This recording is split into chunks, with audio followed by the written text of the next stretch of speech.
Bonjour à tous, j'espère que vous allez bien. Moi, je vais très bien. Donc, hier, je parcourais un peu comme ça la toile, notamment sur la plateforme YouTube, et je suis tombé sur une vidéo d'un coach vraiment très fameux qui dit beaucoup de choses intéressantes. Mais pour cette vidéo-là, je n'ai vraiment pas été d'accord avec son idéologie. Et dans cette vidéo, il parlait de l'école. C'est le coach Simon Ogrago, pour ne pas le citer. Dans cette vidéo, il parlait de l'école, où il disait que si tu es pauvre, l'école n'est pas faite pour toi. Si tu es pauvre, il faut laisser l'école, directement attaquer la vie active. Parce que les professeurs même qui te donnent cours ont faim. Les professeurs même qui te donnent cours ne sont pas update par rapport aux nouvelles technologies, par rapport à certains concepts actuels. Et que pour lui, l'école vraiment pour un jeune qui fréquente dans nos écoles là, qu'on appelle au Cameroun ou dans nos pays africains la populace, ça ne sert à rien. L'école pour lui ne sert à rien. Et il va même souvent jusqu'à dire qu'un numéro de téléphone vaut mieux qu'un master 2. Et en suivant cette vidéo, je me suis rendu compte que, effectivement, plusieurs personnes, plusieurs entrepreneurs, entre guillemets, d'un certain niveau, scandent également cette idéologie-là. Idéologie selon laquelle l'école ne sert à rien. Avant d'attaquer, de déconstruire ces idéologies-là, ou alors cette idéologie-là, parce que je vais rappeler que moi, je ne fais pas de débat de personnes, je fais des débats idéologiques. Donc, dans cette vidéo, je ne suis pas en train d'attaquer personnellement les personnes qui partagent cet idéal, les personnes qui partagent ce courant de pensée. Moi, je ne partage pas personnellement ce courant de pensée et tout au long de cette vidéo, on va essayer de déconstruire, de montrer pourquoi ce courant de pensée ne marche pas. Mais avant de continuer dans ce sens, il faudrait vraiment que on parle un peu de l'histoire de l'école. Comment est-ce que l'école a été construite? C'est vraiment une histoire assez longue, mais je vais la faire brève. Nous sommes à l'ère industrielle. On a beaucoup de développement d'industrie qui commence à monter. Et puis, on a besoin de la main-d'œuvre parce que les industries, à cette époque-là, n'étaient pas autant accompagnées par des technologies pour pouvoir automatiser certains processus. Donc, on avait vraiment besoin de la main-d'œuvre humaine pour pouvoir, n'est-ce pas, augmenter la productivité en industrie.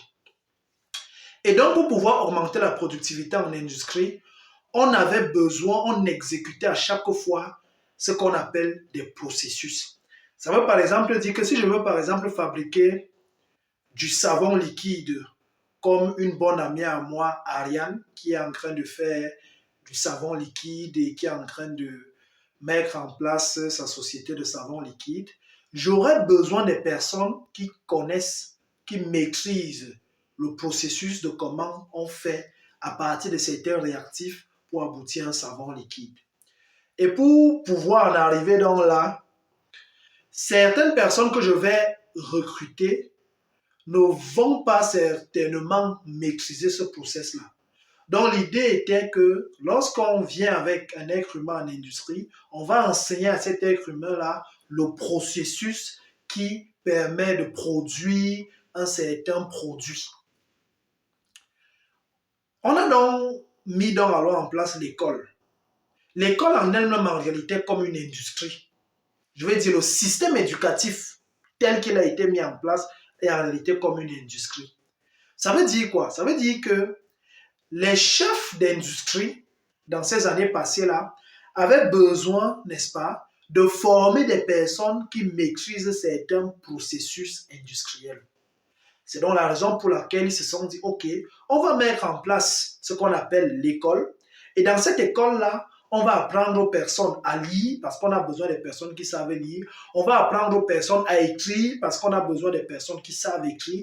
Et on va apprendre à ces personnes-là comment on fait exactement un processus. Et ces personnes-là doivent développer la capacité de mémorisation.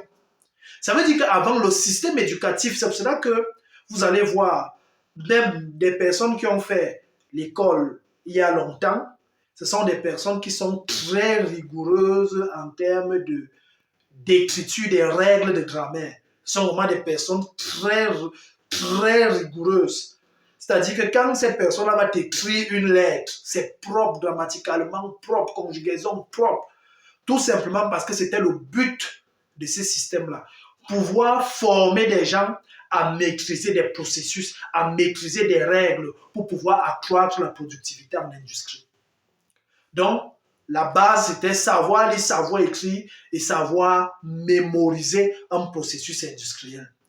Une fois qu'on a présenté ça comme ça, on se rend compte que l'école même est en réalité une industrie qui prend quoi en entrée? Qui prend en entrée des personnes, des enfants qui ne maîtrisent pas certains processus industriels. Et on prend ces enfants-là, on injecte dans l'école qui est le pipeline, qui est l'industrie. On va leur enseigner comment ça marche, leur enseigner comment écrire, comment lire, comment maîtriser certains processus en industrie. Et en sortie, on aura donc des personnes là qui savent lire, qui savent écrire et qui savent maîtriser certains processus industriels. Et ces personnes-là donc seront donc réinjectées dans les industries pour pouvoir, n'est-ce pas, accroître leur productivité. Donc, voilà un peu de façon très brève l'historique et comment est-ce qu'est né le concept d'école. C'était pour pouvoir apprendre aux gens à lire, à écrire et à maîtriser certains processus industriels qui vont, n'est-ce pas, être importants pour la productivité dans les industries. On est là en réalité à l'âge des Lumières où, n'est-ce pas, l'industrie, le domaine industriel était en train de faire ses premiers pas. Donc voilà un peu déjà d'abord le cadre fixé de comment est née l'école. Mais aujourd'hui, plusieurs personnes, plusieurs coachs, parce que elles se sont, autant pour moi, lancés dans la vie active, ont eu certains résultats assez passables du point de vue financier, conseillent aux jeunes d'abandonner l'école. Ce que je vais dire maintenant, c'est ce que moi, je pense. Et je vais démontrer par la suite. Si vous écoutez quelqu'un, toi jeune qui m'écoute, si tu écoutes quelqu'un, une personne, quel que soit son rang, qui te demande et qui te dit que l'école ne sert à rien, il faut rapidement, j'ai envie de dire instantanément, fuir cette personne comme de la peste. Je recommence. Si une personne, quel que soit son rang social, te dit que l'école ne sert à rien, il faut instantanément fuir cette personne comme de la peste. Je vais déconstruire cette idéologie-là. On va aller sur des bases mathématiques de l'affaire. Parce que les mathématiques ont une caractéristique, c'est que elle est formelle. La mathématique est formelle. Donc, elle est assise sur des bases démontrables, sur des bases solides, et non sur de la philosophie littéraire. Alors, on va faire des statistiques. Observez toutes les personnes qui vous disent que l'école ne sert à rien.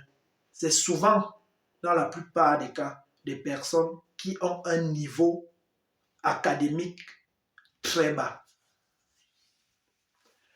Observez toutes les personnes qui vont vous dire l'école ne sert à rien. Rarement, ces personnes-là ont atteint un niveau licence. Première des choses. Donc, pour parler de quelque chose, il faut connaître de quoi il s'agit. Tu ne peux pas être celui-là qui n'a pas fait l'école jusqu'à un certain niveau. Tu as peut-être eu le BPC, mais tu te permets de prendre une caméra et de conseiller les jeunes d'arrêter l'école parce que l'école ne sert à rien. Alors que ton niveau, c'est le niveau BPC. Je pense quand même qu'il y a un problème. Je pense honnêtement que certaines personnes doivent faire vraiment